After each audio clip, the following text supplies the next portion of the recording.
What do you think this free agent class says about the state of the Broncos? It says they're on the rise. I mean, it says nothing but positives. It's probably more of a referendum on, with all respect to Sean Payton, it's probably a little more of a referendum on Bo Nix, because quarterbacks do move the needle. Now, coaches are involved, no doubt, but when you have a young quarterback like Bo Nix, a quarterback who's on his rookie contract, who is ascending, it's all about possibilities. Hello, and thank you for joining us here on Broncos and Bourbon. I am your host, Phil Milani, back with another episode here after the Broncos had a busy week in free agency, and I thought, hey, we're getting into the nitty-gritty here of the offseason, breaking down free agency, looking ahead to the draft. Who better than Andrew Mason to have as a guest this week? And Mace probably knows more about the Broncos history than just about anybody, and he also does his homework in the offseason. He's at all of these college bowl games. He's at the combine. He's putting in the work here, and so I thought he'd be a great guest to have on the show this week. And Mace and I go way back. We first met each other in 2013. It's when I started working for the Broncos, and we actually roomed together on the road. We start the interview by talking about that really amazing season for the Broncos that ended in heartbreak with Super Bowl 48. So some fun discussions there, some nostalgia talking to Mace about that year. So I hope that you enjoy this conversation. We really get into Dre Greenlaw, Talanoa Hufanga, why the Broncos spend so much money on the defensive side of the ball, why it really makes a lot of sense if you really break it down. And then we also get into Evan Engram and what he'll be able to do for Sean Payton and Bo Nix. We'll talk about Bo Nix's growth and then also look ahead to the draft coming up here at the end of April. And we specifically talk about the running backs and whether or not Ashton Jeanty will be a guy the Broncos fall in love with, so much so that they're willing to move up to get him, or because this is such a running back heavy draft class, will the Broncos stay put, take a different guy, or will they even go running back in the first round? We kind of take a good look at that and what maybe some of the Broncos draft plans are coming up. So with that, please enjoy this conversation with my friend, Andrew Mason. Mace, thanks for taking some time to join the program here. We finally got you on. How you been, man? I've been doing all right, Phil. It's just great to finally be on here, join the Broncos connected glitterati that have been in this spot. I was feeling a little left out, so I'm glad I'm finally here. I'm sorry. I know it's taken some time here, but of course, you know, we go way back. I think I first met you in 2013, that Broncos season that ended in Super Bowl 48. Yeah, that's right. That was pretty memorable. As I recall correctly, you and I roomed together that season. In fact, we were in the same hotel room the week of Super Bowl 48 out there in New Jersey at that Hyatt that was right by the boats that were docked for that entire week, where we had to do all the interviews on the party casino boats that week. I remember, I think Terrence Knighton, he said that he had never actually stepped foot onto a boat. That was the first time he'd ever been on a boat. The one I remember, Jeremy Mincy, who was with the Broncos for a short time, I was interviewing him, and he was facing out, and I was by the window, and the boats were pitching on the water, and so his eye kind of went past me and was looking at the New York skyline off in the distance. And of course, being on the water, it looked like the skyline was going up and down. At one point, he was getting a little seasick, and he asked if we could switch sides because it was going up and down. It was disorienting, and it was making him feel seasick looking and get in, looking off in the distance and realizing, where he was. It was just everything about that week, man. It was just, I think about it from the moment the Broncos got there, it just felt like everything was off. And we didn't really realize just how off it was until afterward. And you kind of start putting the pieces together and you realize, oh, this is where everything went wrong. Like, you don't necessarily realize it while it's happening. It's afterward where you're like, okay, these are the little pieces that were the signs that it was going to end the way it did.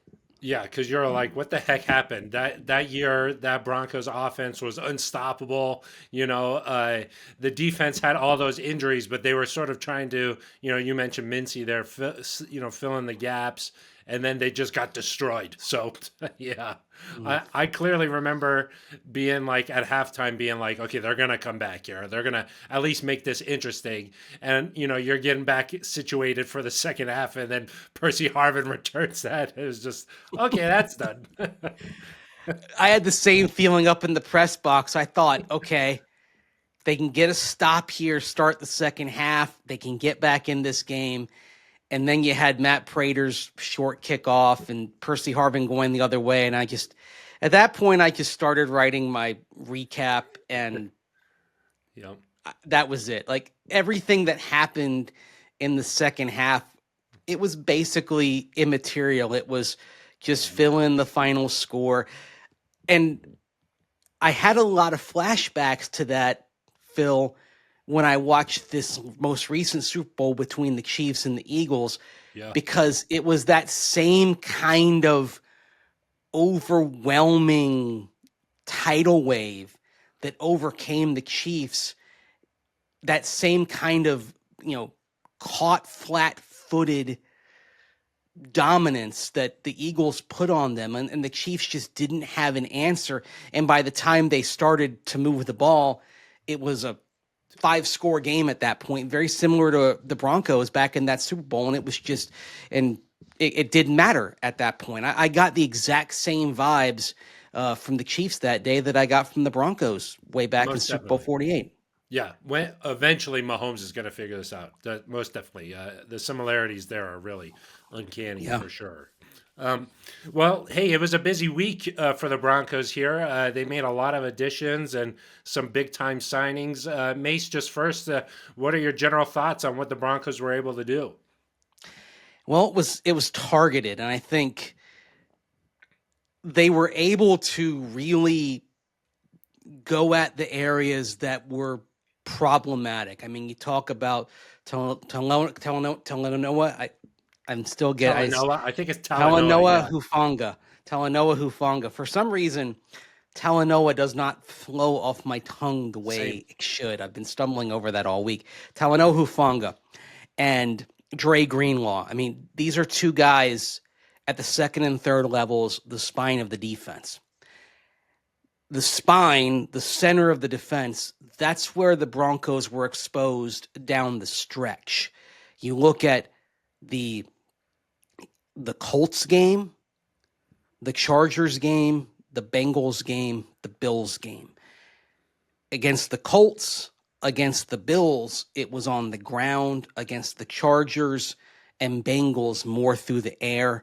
But you had a lot of attacking the Broncos down the middle, second and third levels.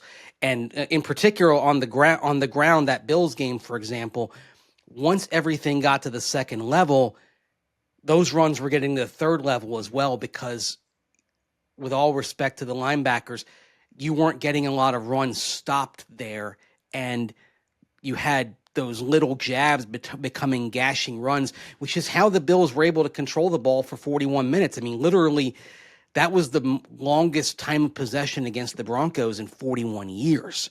So the defense was objectively better, Phil, than it was in 2023. But if you throw out that Chiefs game against the Scrubs in Week 18, there were cracks that were becoming chasms down the stretch that needed to be fixed.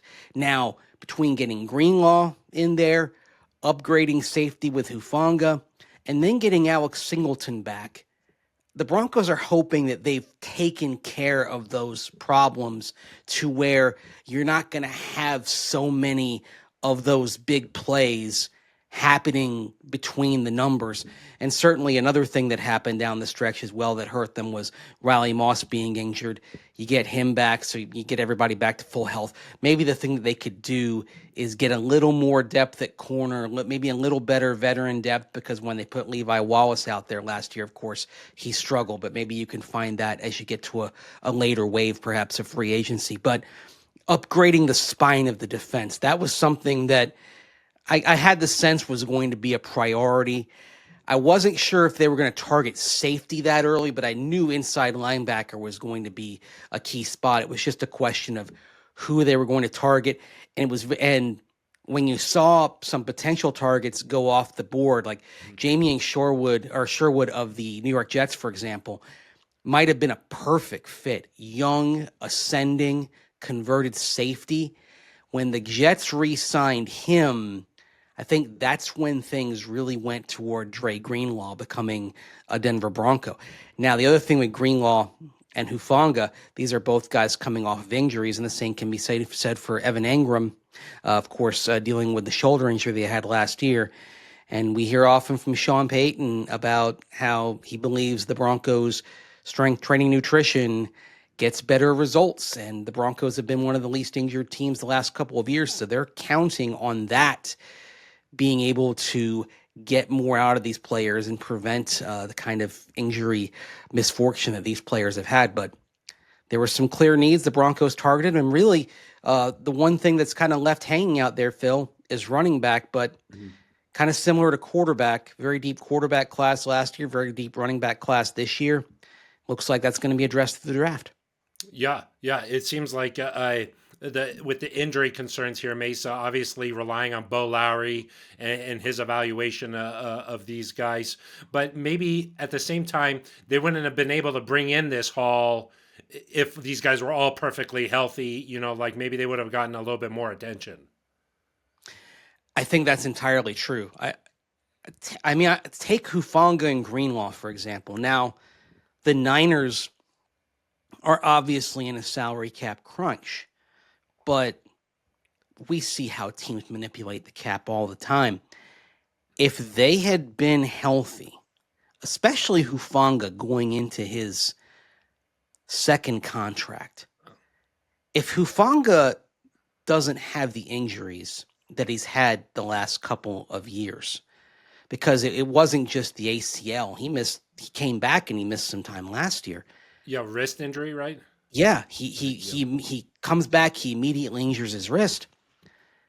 Phil, I would imagine the Niners are working up an extension for him immediately. Like, I don't think they're letting him out of the building.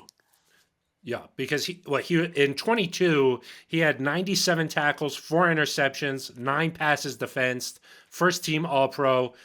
If that guy's healthy, he's not getting out of the building. Right. There aren't many people that can do that are this kind of all-around safety, that can contribute, that can bring a little bit of pass rush, that are plus players in coverage. The thing I love about him, I love how he diagnoses screen and swing passes, and he's a guided missile attacking them. There's no holes in his game when he's healthy. And so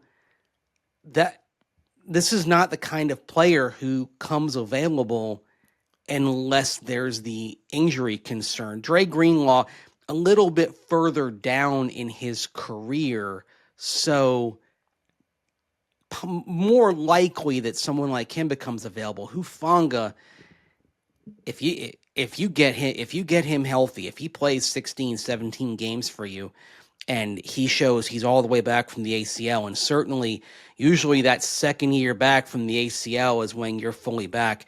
I mean, the Broncos might have somebody playing at an all-pro level, and imagine if you've got a secondary where you have Hufanga and PS2 playing at all-pro levels. You could well have the best secondary in football, and I'm not going to say the best secondary the Broncos have ever had. I will say possibly the best secondary since the no-fly zone that we all know and love. Yeah, most definitely. Especially with PS2 coming off that Defensive Player of the Year season. Want to ask you about Evan Engram in just 1 second, but one more on Hufanga and Greenlaw here. They address the spine there, but also, do you feel like the mentality that those two guys will bring, their attitude, was something that Broncos defense was maybe missing a little bit of last year? Just, you mentioned like a guided missile, Hufanga. These two guys play with sort of a pace that maybe, and an attitude that, you mentioned the Super Bowl 50, like a TJ Ward or like a Derek Wolfe, like those kind of guys with a little more edge to them. Maybe that Broncos defense last year was missing just a touch of that. Yeah, you could say that. And I think it's not necessarily that you had guys that that weren't willing to have that edge, but you've got to have that edge and you've got to sort of have the talent as well. I think with the Broncos defense last year, think of the moves that they were having to make to piece that together. It was a team that was in a cap crunch. They were dealing with $89 million of dead money. So they had to be very targeted, intentional, surgical in the moves they made. They couldn't simply go and say, oh, we're going to get the best player at position X, the best player at position Y. They had to find guys who could kind of be very specific at very specific price points. It was almost like they had to moneyball the offseason last year. And so it was, okay, up front, we're going to bring in Malcolm Roach, who can do one thing really well. He can be he can be good against the run on first and second down. The analytics really liked him in terms of his run stop win rate. At safety, we're going to save some money moving on from Justin Simmons.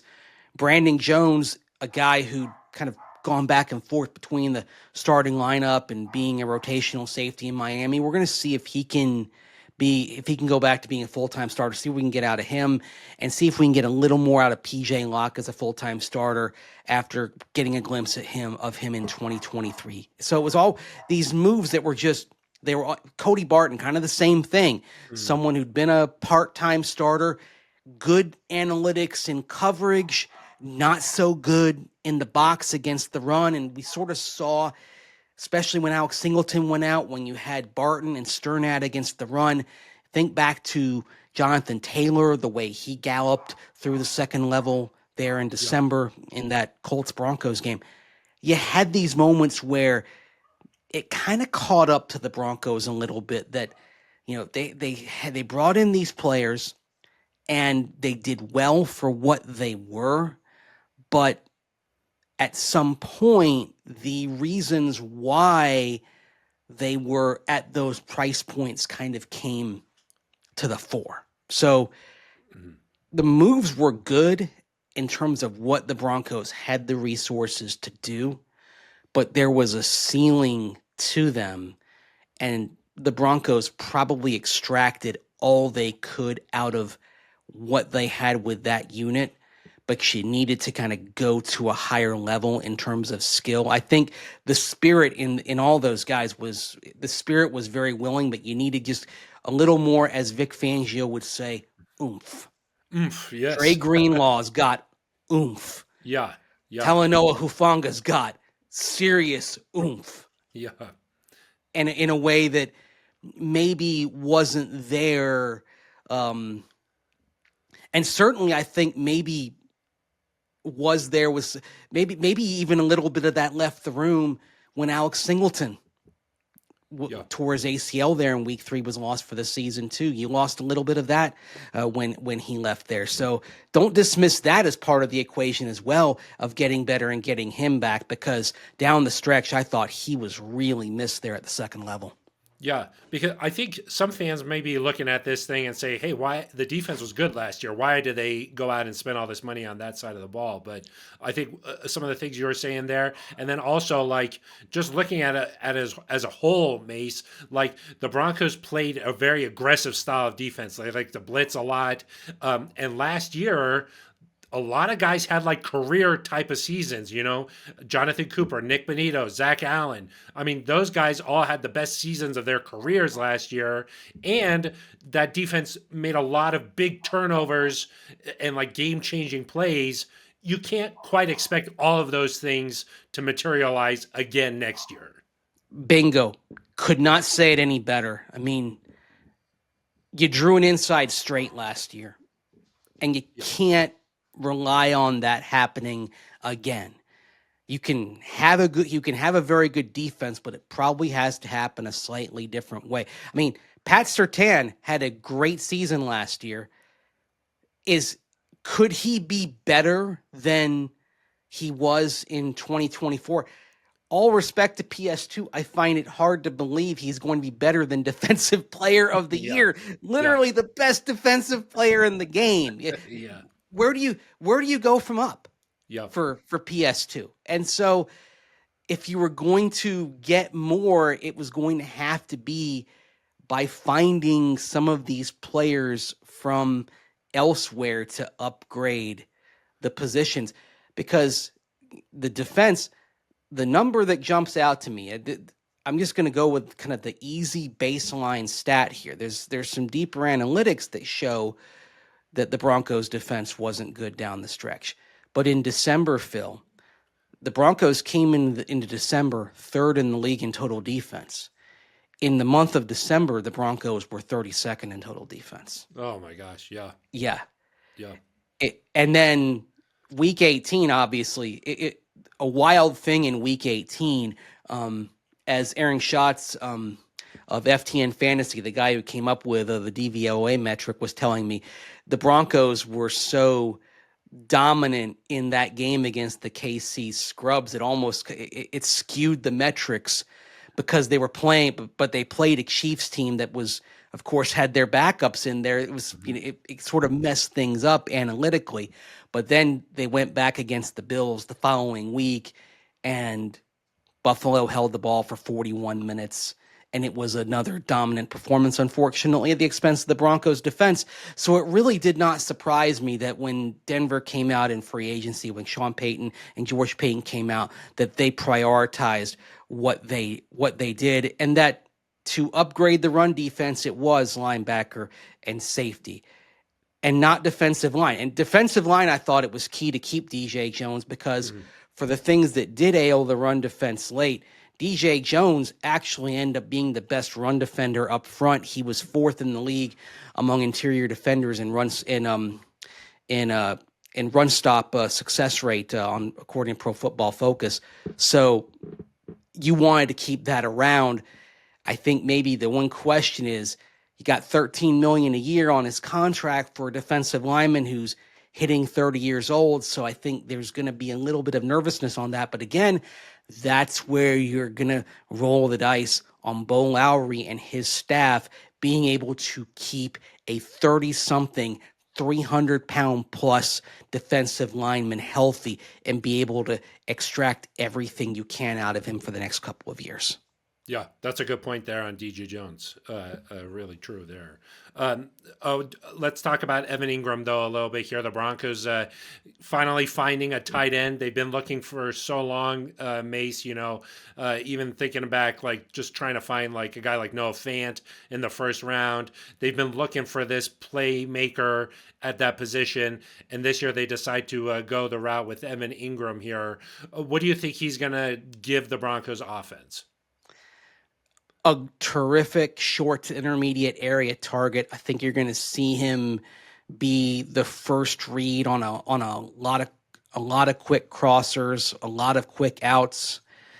I think he's going to be somebody who really keeps, as they say in baseball, keeps the line moving. This is somebody who, he's not the seam ripper that he was earlier in his career. I remember you remember back in 2017 when he played for the Giants and they came in on that Sunday night game that unfortunately started the losing streak.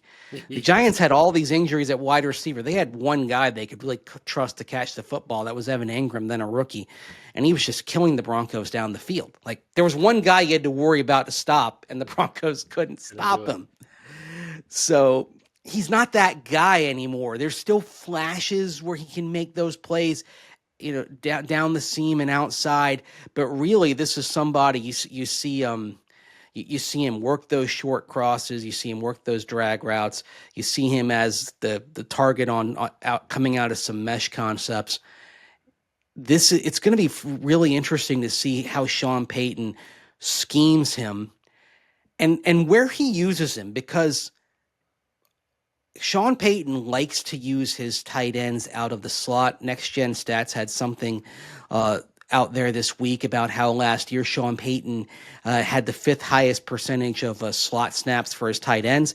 And that was with tight ends last year that weren't really consistently effective pass catchers. Yeah. Now you have Evan Engram, who the last 4 years, more than half of his snaps have been in space, either slot, wide, or backfield, mostly slot or wide. How's he going to unleash him? It's also why some of the conversation about Cooper Kupp that has floated out there the last couple of days is interesting, because Evan Engram might be your slot guy effectively going forward. And this is he's a tight end, and he will get some inline snaps, even though you probably won't see him do too much blocking. But he may well be kind of your big slot guy, in addition to being your joker, your inside target. This is really going to be fascinating to watch, and I think it's exciting for Evan Engram. And I think maybe we'll talk with Evan Engram at some point, but I wonder if one of the reasons why Engram chose the Broncos, of course he considered the Chargers as well, is because they probably are going to use him in some creative ways that perhaps the Jim Harbaugh type of offense, which is a little more perhaps rudimentary and ground-oriented, maybe wasn't going to use him. I think there's going to be some creativity there with Engram that maybe we see some things that perhaps we didn't see with him in Jacksonville the last couple of years. Yeah, he seems like a high volume kind of guy too. Like 2 years ago, 114 catches, Mace. Like that's a lot of targets coming your way. And it'd be interesting to see just like how creative Sean gets. I know a lot of fans were like, don't let Engram out the door. Don't let him get to LA there. But it seems like whatever Sean told him must have won him over. Everyone gets paranoid about that. Like, yeah. On the positive side, we think back to Peyton Manning. He left the building. Yes. And he eventually came back. The other side, the Broncos were the beneficiaries of this, but in 2014, Emmanuel Sanders was in the Chiefs building and gets word the Broncos want to visit him, and the Chiefs don't want to let him out of their building, but he does leave the complex over there around Arrowhead Stadium, comes to Denver, and becomes a Denver Bronco. So you kind of get that, but credit Evan Engram for kind of keeping his eyes forward, his eyes on the plan of, I'm going to take my tour, I'm going to go back home, think about it, weigh all the options, and then make my decision. Frankly, Phil, that augurs well for what kind of player the Broncos are going to get here. Someone who is going to be disciplined, I think. And I think that's something that's going to help them out here. It's going to make him a good fit. And also think of what he's going to open up for other players as well. If you've got to devote some short area coverage to Evan Engram, I'm excited about how this is going to open up things for Marvin Mims Jr. as well. I'm also intrigued by what this can do in terms of draft possibilities, because I don't think it takes a tight end off the board for the Broncos, but I think maybe it delays tight end, because Evan Engram, you sign him to a 2-year contract. I think there's still a very good chance they draft a tight end, because they were talking with a bunch of tight ends for formal meetings at the combine. There was a heavy emphasis on tight ends and running backs, but it's a deep tight end class. It's not just Colson Loveland, and Tyler Warren. It's guys like Terrence Ferguson, Gunnar Helm, Elijah Arroyo, Harold Fanning Jr. In the day 3, players like Luke Lachey out of Iowa, who really flashed down at the Shrine Bowl. There's some talent deep into this draft, but some of these guys, like Elijah Arroyo out of Miami, a good day 2 tight end who really fits the Joker tight end template long term, but he barely played until this past season down there. He's a guy who needs some developmental runway. Well, you've got Engram there. You could draft Arroyo, who's got, long wingspan, a lot of reach. You could draft him on day 2, let him sit behind Engram, give him a few snaps here and there. Maybe you could throw some funky packages out there with both of them to confuse everybody, but let him learn.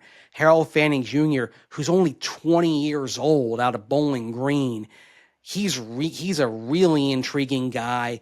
Maybe even he could even get some snaps at fullback because he's got some physicality to him, but he's really long as well. You could draft him on day 2 and let him kind of take the long path.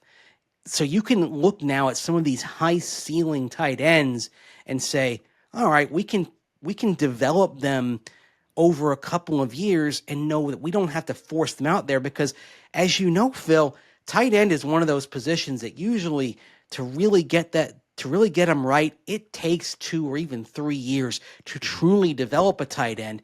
Now the Broncos could pick a tight end from this very deep class and have the luxury of taking their time with them. Yeah. A tight end also like one of those interesting positions where if you just find someone who's like a physical freak, you can kind of like mold them and teach them the position. Like I think so many basketball players, end up playing tight end and they just sort of learn the position. Julius Thomas, I think Antonio Gates was a basketball player, Tony Gonzalez, basketball player. Like you can kind of just teach them and develop them, and then you'll have a special player on their hands. So exactly. I mean, there's one of the guys that I was looking at earlier this offseason, Rivaldo Fairweather out of Auburn, and he's a little over 6'3", but he's got the wingspan of a guy who's like 6'7". Like his arms are just incredibly long. And watching him down at the Shrine Bowl practice, he just reach up and kind of pluck things out. Now, he's transferred over the course of his career. The playing time's kind of been up and down. He's somebody you can probably get round 5 into round 6. He actually wasn't even invited to the combine. Again, that's how deep this tight end class is that you have some talented players that didn't even get combine invites. Wow. But also the thing with the combine invites is there were a bunch of guys who flashed at the Shrine who weren't on the combine list. And I think it's because those combine lists kind of get put together toward December, early January, and they don't necessarily account for the guys who show up down there and flash. And it's like, oh, well, wait a minute, we don't have them on the list. Because every year we're talking about players who kind of burst on the radar down there at the Shrine, and they're not on the combine list. So inevitably they get in the NFL and they end up being a guy that comes out of nowhere. Like Philip Lindsay wasn't a combine guy, but he did well at the Shrine. And of course he came to Denver and had some good years. Yeah. Yeah, it's all about what you can show right now. So if you don't get that invite, there's still that room there. I want to ask you about the draft in one second. I did have one more question about free agency here. You mentioned like Emmanuel Sanders come into Denver and those classes when Peyton Manning was a quarterback here, the haul that they were able to get, obviously culminated in the Super Bowl 50 and the win there. I'm curious, Mace, with the guys that the Broncos were able to bring in this year, what do you think that says about the state of the Broncos league-wide? And, is it Sean Payton who's like making a big difference here in recruiting these guys? Is it Bo Nix? People want to start they want to be a part of what's going on here in Denver? Because, like, for example, like a guy like Evan Engram, you let him go visit the Chargers. You're talking about, Justin Herbert and Jim Harbaugh, who is a professional recruiter, from his time in Michigan, but he ends up coming back to Denver. So, what do you think this free agent class says about the state of the Broncos? It says they're on the rise. I mean, it says nothing but positives. It's probably more of a referendum on, with all respect to Sean Payton, it's probably a little more of a referendum on Bo Nix, because quarterbacks do move the needle. Now, coaches are involved, no doubt, but when you have a young quarterback like Bo Nix, a quarterback who's on his rookie contract, who is ascending, it's all about possibilities, right? With Justin Herbert, he's on his second contract. So A, you know who and what he is, and B, the size of that second contract, because it's queuing up more of the cap, it kind of limits what you can add around that player piece-wise. Whereas with Bo Nix, he's going into year 2 of his rookie contract. The thing you can tell Evan Engram is, all right, look, Bo has 2 more years on his rookie deal here. So it's not only this year, and you've still got the Russell Wilson dead money, but now you're at $32 million of dead money on Russell Wilson. So it's not an absurd figure anymore. It's now a manageable figure, a little bit above average dead money figure league wide, but it's not something where it's like, oh my gosh, 89 million like you had last year. That was your total dead money figure, including 53 for Russ. You're not like, oh my gosh, how do we work around this? Now it's something reasonable. So you're saying, okay, it's beyond this year. We can add next year. We can add the year after.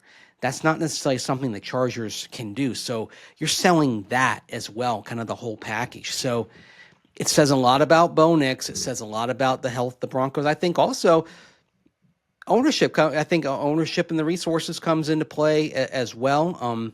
Maybe you're showing, the Chargers have a new facility. Maybe you're showing Evan Engram the new facility as well, sort of the whole package. But it doesn't happen without the quarterback. Like if Sean Payton were trying to sell the Broncos, but he was selling the Broncos with what the quarterback situation was, in all respect to Teddy Bridgewater and Drew Lock, but if that was his QB situation right now, Evan Engram wouldn't be a Denver Bronco. I'd say Talanoa Hufanga wouldn't be a Denver Bronco, right? I mean, that's the quarterback drives it in the end. Yeah. It does seem like the Broncos are building that foundation to, like you mentioned, not just this year, but hey, in a year or two, when Bo's in year 3 or 4, this team could be like really good. So I do think, you can sell that and get excited about that. With Bo here, what do you think this offseason is going to be about for him? Like, where do you think he needs to take some strides so that year 2 here, he's still on the ascent? Think it's just kind of building off the core concepts of what he learned last year. I mean, you're sort of taking what you installed and what you were able to get in offensively, and then kind of add things to the menu. At what can you do to diversify things as well? Can you, for example, last year, things were going really well for Bo Nix there, October, early to mid-November. Starting with the Raiders game, he hit a little bit of a spot of bother. Raiders did a nice job. The Raiders, when the Broncos beat them in Las Vegas, the Raiders did a nice job starting to take away short to intermediate down the middle, forcing him to throw outside the numbers. He was able to adapt to that pretty well, throwing outside the numbers and then if he's throwing between the numbers, throwing a little bit deeper. He was able to adapt, but there were some rough spots. You think of the Cleveland game, for example, where he had a couple of picks. Of course, he was dealing with the back issue at the time. So what you want to do is get him, figure out, okay, how do you adapt to this quicker. Now everyone's got the film on Bo Nix. They know what he does well. I think we saw some positive adjustment to that down the stretch. For example, he played a pretty good game against Cincinnati when the Broncos went in there and lost to the Bengals in overtime. So I think we saw him moving in the right direction. But just you're trying to anticipate how teams are going to play him based on the film that he showed, based on knowing what his strengths are. I mean, clearly his strengths are rhythm and timing. You're hoping certainly that having a long, effective, reliable, short area target across the middle like Evan Engram's going to help some of those things in terms of staying on rhythm and on timing. But you've got to be able to shift gears. And I think that's sort of the next level for Bo Nix is knowing, okay, if they're taking this part away of the field away from you, go to the other part of the field. If they take inside away, go to the outside. And when he does that, then I think you talk about him going from, say, a season where you're talking about, being a B-level guy to being an A-level guy. When you reach that A-level, it becomes pick your poison. And that's when you really reach that point of being one of those quarterbacks for whom there are very few defensive answers because you have that ability to adapt. I mean, that's for Sean Payton, like that's where Drew Brees eventually got to, that you could adapt to pretty much anything that was thrown at you. The other layer to that, of course, for Bo Nix is the weapons, and that's where I think what they do at running back here in the next several weeks is going to be key, and why I'm fascinated to see what they come out of the next few weeks here with. Almost certainly a draft pick, almost certainly a premium draft pick, and I wonder if it's going to be maybe an audacious move up the draft board to perhaps get Ashton Jeanty.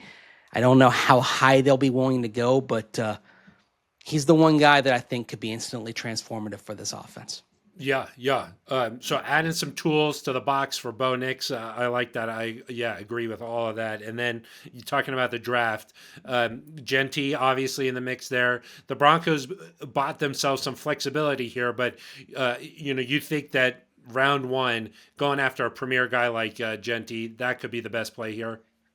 Yeah, well, I mean, it's sort of the ideal thing. The question is it really possible? Like, if he goes off the board in the first 6 picks, I don't think the Broncos have the capital or maybe are willing to sacrifice the capital to move up. I mean, some of this may be simply just not viable based on where they are. Like, last year they would have, they had Bo Nix high on their board. They had Jaden Daniels high on their board.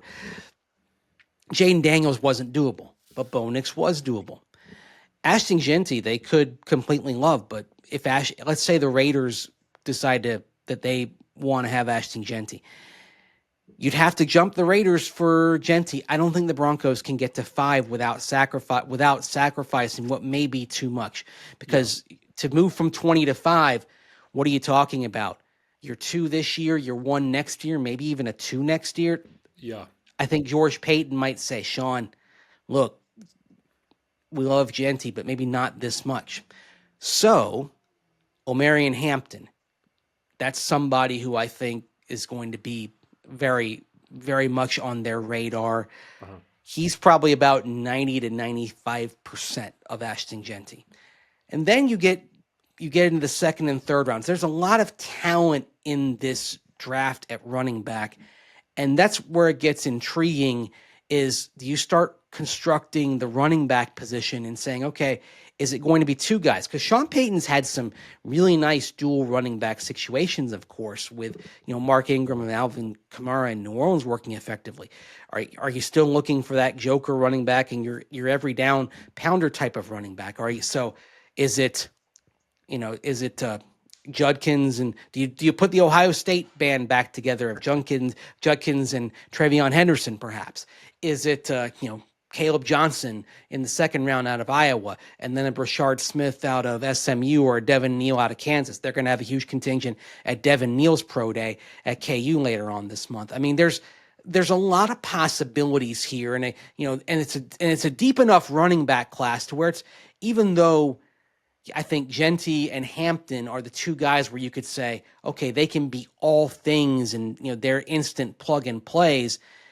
It's not necessarily that they can't get that they have to get the answer in round one, or it's not necessarily that the answer is one guy. It could well be, pounder running back round two, joker type running back in round three. Remember that Sean Payton did get Alvin Kamara, his joker running back in round three back in 2017. So it's a wide open thing. I mean, Ashton Jeanty may be kind of the dream guy, Phil, but it's actually pretty wide open. There are a lot of possibilities. They talked to 10 running backs formally at the combine. I mean, that was literally nearly 25% of their interviews were on running backs alone.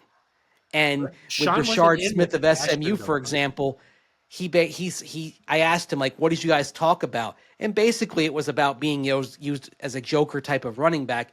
And Rashard Smith, of course, is a converted wide receiver. So they're looking at all types of running backs, and they're looking at different uses for different running backs. So it's pretty much a wide target search at this point. I was sorry to interrupt there, but was Sean not in with the Ashton interview with the Broncos? Yeah, he wasn't in that. I don't know the reason why. I mean, I've gotten no indication that it's anything, negative or whatever, but that he wasn't in that interview. Interesting. Okay. Yeah. All right. Well, yeah, it's going to be an interesting couple of weeks here leading up to the draft. I'm sure you'll learn some more coming up at the league meetings, maybe some insight there. But I think the Broncos have set themselves up for being open to do a lot of different things here. So it should be an exciting couple of weeks. It will. And I'll tell you, Phil, watch on March 24 and March 26. Those are key pro day dates for the running back positions. And you've got Omarion Hampton's pro day at North Carolina. You've got Ashton Jeanty's pro day at Boise. You've got the Ohio State pro day. You've got the Iowa pro day you've got all these running back pro days coming up. So it'll be interesting to see who the Broncos have where, because we didn't get a full indication of what they were looking at last year, but we were able to kind of see, okay, this is their point of emphasis based on where George Payton, Sean Payton were as you went into this process at this time last year with the quarterback position. So this will be fun to watch. Yeah. Base, do you think that the running back position is sort of back now? There was a little bit of time there where people were saying, hey, maybe you don't use a first-round pick on a running back. But if you just look at last year what, Saquon Barkley and Derrick Henry did, and these better teams in the league, their ground attack, it feels like the running back is now back in that sort of mix of really valuable position.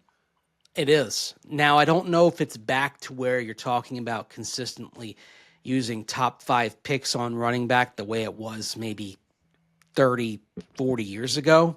Yeah. But it's back in that you need that as an essential part of your team building process.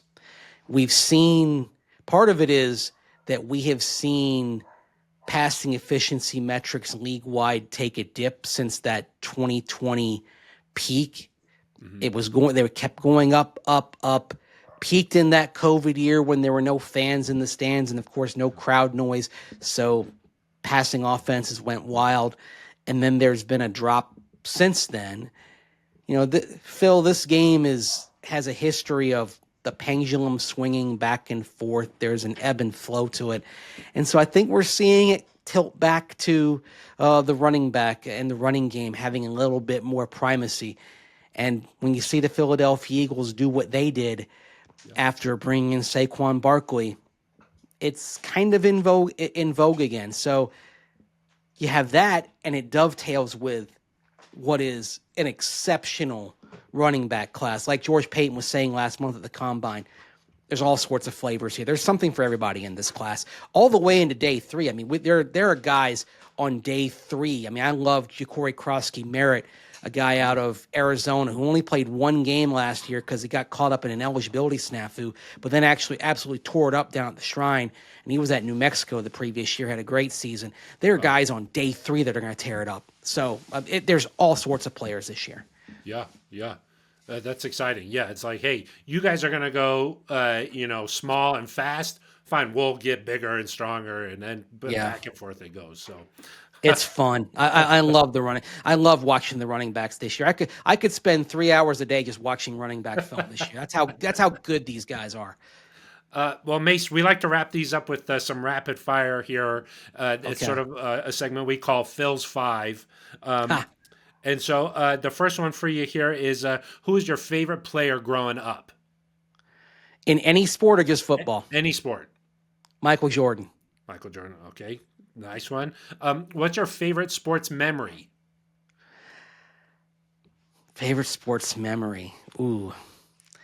Probably the first NFL game I ever went to. My late father and I going to watch Washington play the St. Louis Cardinals at RFK Stadium in October 1986 when I was 10 years old. Washington 28, St. Louis 21. Wow. Cool. That's an awesome memory, I'm sure. Do you have a favorite interview? Ooh, favorite interview, man. Not so much a favorite interview, but favorite player to interview is probably Rod Smith. Rod Smith, yeah. Always keep it honest, yeah. Honest. Like, and I love the way it would talk. Like, you'd ask him in an interview, hell no. What you want, and then what you want, and then the interview would begin.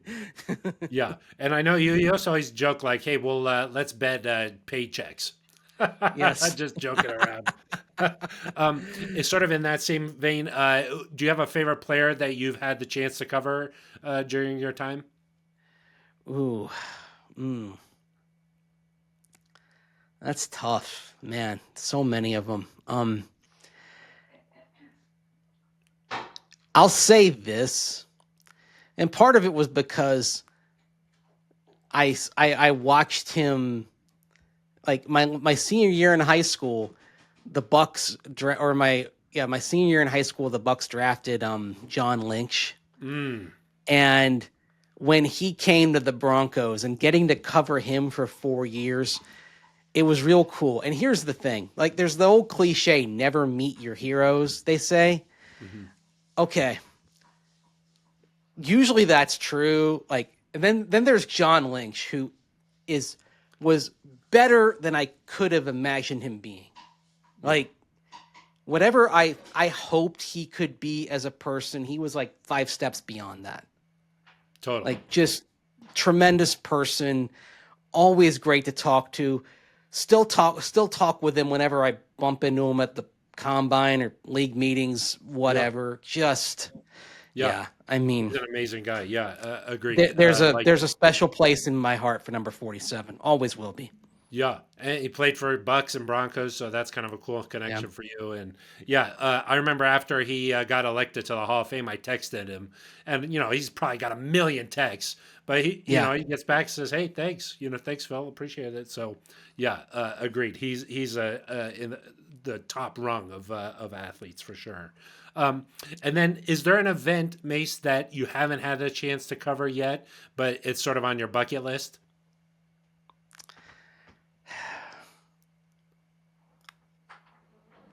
I'd like to do a Final Four. I've never done a men's Final Four. I've done a women's Final Four, but I've never done a men's Final Four. Yeah, that's a special event. I think that's the one I want. Stadium or something. Yeah. Just once, just to cover it once. I've actually never even attended a men's Final Four. I did the women's Final Four in Denver in 2012, and that was a thrill to cover. But yeah, the men's Final Four, like you said, a huge stadium, like one of the domes or whatever. Yep. It would be fun to do that once, and then probably right behind that would be, and maybe I could find a way to do this. I'd love to do a World Cup. Yeah. Yeah, that would be special. Yeah. That would be really fun. Well, Mace, thank you so much. The last thing I want to ask you here before I let you go, we ask everybody who comes on if they have some career advice. And so this would be for somebody who wants us to get into sports, covering sports, and they're just starting out. Maybe they're about to graduate here in May or something. What's one piece of advice that you would give a young journalist out there? Well, in this day and age, it's the more you can do. Learn everything. Like it's write, it's edit, it's produce, it's be on camera, be behind the camera, learn how to edit audio, learn how to edit video. You have to do everything. And what they want is kind of a little bit of Swiss Army knife. You have to be able to do that. There will come a time eventually where you can kind of hone in and specialize and focus and do like one or two or three things. But as you're coming along, kind of make sure that you can do everything at least pretty well. And also don't turn down an opportunity. It doesn't matter what it is. And if you're covering, if you're covering JV basketball, whatever sporting event it is, cover it like you're covering the NFL. There might be 30 people in the stands, but treat it like it's the big time, because to the people out there that are competing, it is the big time. Awesome. Great advice there, Mace. And overall, appreciate your insight. There's nobody who knows this team and the ins and outs and the history, and the whole package better than you do. So really appreciate you coming on, and I'm sure people watching really appreciate it. And more than that, I just appreciate our friendship and the opportunity to catch up here. I appreciate you, Phil, and our friendship more than you know, man. It's been great knowing you for 12 years, and look forward to the next 12 of knowing you in our conversations and all the time we get to share. It's a good chatting with you, my friend. Most definitely. Thanks, Mace. My thanks to Andrew Mason for spending some time on the program here. Really enjoyed that conversation. So many great memories with Mace. One of my favorite memories with Mace is we used to do a pregame show before every Broncos game, and we did that, no matter what the weather was like. And one time we were hanging out in Oakland, and the sky opened up right in the middle of our pregame show, and we got absolutely drenched. So that's one great memory there, Mace. And then another one was we did a show from Santa Clara at our team hotel there during Super Bowl 50 week. And to cap things off, Mace got into his swimsuit and did a huge cannonball right on the show into the pool there at the hotel. Just a couple of funny memories there with Mace, and really enjoyed his insight there on what the Broncos were doing in free agency, and then also looking ahead to the draft. I do think that these two guys on defense, Dre Greenlaw and Talanoa Hufanga, if they're healthy, and there's no reason to think that they won't be based off of what the Broncos gave them money-wise, based off, hey, Bo Lowry must have signed off on these guys. If they're healthy, which we think that they are, they're going to be two huge difference makers for the Broncos here, and hopefully they can stay healthy over the course of the season here. Hufanga, he's only played in 17 games over the last 2 years, so staying on the field is going to be important for these guys. But if they are healthy, the mindset and the attitude that they play with is the kind of thing that you need for a highly effective defense, a defense that can go on and have success in the playoffs. These two guys bring that mindset. And Evan Engram, he provides something that the Broncos really have been looking for a long time. Julius Thomas, Owen Daniels, those guys were playmakers that Peyton Manning really relied on. And then after that, there's been a lull there at that tight end position. They drafted Noah Fant in the first round, and that just didn't work out the way that the Broncos had hoped. Evan Engram is that guy who can provide the production in the, shallow to intermediate range there. And like May said, could really open up things for a burner like Marvin Mims. So if he could stay healthy, he had the torn labrum last year. If he could stay healthy, he's going to be a big impact player, I think, for the Broncos and what they're going to try and do on offense. And I agree with Mace. Look, these moves are the building blocks for not just this year, but a couple of years down the road when the Broncos could really be legitimate contenders if, as you're forecasting this thing, things continue to go in that direction. Look, it's a long way out talking about 2 years from now, but hey, if you're building the roster, you got to be thinking that far out, and these are the kind of moves that contending teams tend to make here. These are foundational type of players. So I think that if you're a Broncos fan, which I'm assuming you are, you should be very excited about what they were able to do. And above all of that, now they have flexibility heading into the draft. We talked running back there. If the Broncos like one of these guys that they could take on day 2 maybe, that really opens up things on day 1 where the Broncos can get another impact player who should be able to come in and start on day 1. You could start to build some really quality depth here on this roster. Look, it's a roster that still needs depth and still needs filling in. So just because they made the playoffs last year, I thought Sean Payton put this well at the Combine. You can't just assume you're going to make it there again. You start back at square one, and the Broncos still need more depth on this roster. So, hey, if you think you can get a quality running back later, draft the best overall player at 20 and go from there. That makes a lot of sense in my mind. So let's get to my bourbon review. Not really a bourbon review this week. This week we are talking about rye. And no, my camera doesn't have a filter on it. This is the big boy, the 1.75 liter. I got this Bulleit rye at Costco in the mid 40s. So I think it was $46, which is pretty legit. And Bulleit rye here, we could talk about this a little bit. It's called Bulleit 95. That's because the mash bill on this is 95% rye, which is a lot. The other 5% there is barley. And, Bulleit is a big name in the rye game. That's because they sort of were out in front of the big rye boom here. So they've kind of become like a go-to for a lot of bartenders and a lot of people at home. If you're looking for a rye, you want to mix a cocktail, or you just want a sipper, Bulleit has become this go-to because they were out in front of it. And, you look at this light brown, sort of caramely color here on this one, and it really stands out with the green label here. So, and Bulleit you can really find anywhere. So, Bulleit 95. It's 45% alcohol, so 90 proof here. So, why don't we get into this thing here a little bit? As I mentioned, 95% rye, so expecting some spice. I have been drinking this a little bit here. Another screw top. What do you guys think about this screw top? I really like just popping the cork to me. This also has like sort of a little filter on top here that makes it when you pour it come out much slower. It's almost kind of like what they would use at a bar. I'm not sure if that's just because this is a huge bottle and it requires 2 hands to pour this thing, or if all of them come like that. But I've been enjoying this a little bit here. I've been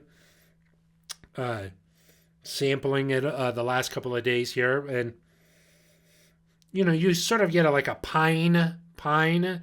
And I was reading on the website. I recommend this website. It's called Breaking Bourbon. Really great bourbon breakdown. So if you're seeing what I'm saying and then you want a little bit more information, I would check out Breaking Bourbon. They said that you could smell some mint in here, and after I heard that or read that, I can't stop smelling the mint now. That was really a good pickup. You do smell that. You smell like maybe a little bit of strawberry and then also some pine and some mint. And it's kind of interesting.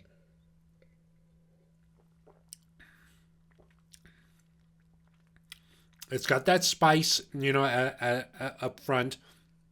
You can taste a little bit of that mint. You get a little bit of orange. You get a little bit of sweetness, some brown sugar there, some spice. I mean, For me, I would drink this just on the rocks. I wouldn't even drink it neat, but I would drink this on the rocks. You could mix this in a cocktail, but it doesn't seem like it has enough oomph. Even though it's 95% rye, if you're looking for like a rye cocktail, you could still make cocktails with it. Don't get me wrong, but I would sip this on the rocks. That's how I've been enjoying it. But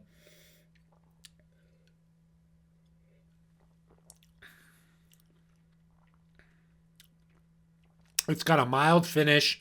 It's not too like, the spice doesn't like just knock you out, which that's pretty good. I think if you're looking at a rye like that, it's got good flavor, orange, that mintiness makes it like a little bit light, a little bit of sweetness. I would sort of say it's straightforward. Like you're not getting like just an insane amount of complexity, but it's a good go-to. I mean, Bulleit, even the Bulleit bourbon, I enjoy that too. But I thought that maybe I'd do the rye for this. So let me know. Are you a rye drinker? If you really like rye, let me know why. And I thought we'd mix things up here. So I will say this is really an affordable bottle at 46. That's pretty good value. And I tend to do that, if I'm just looking for like a weekday sipper, just something to have after work or whatever.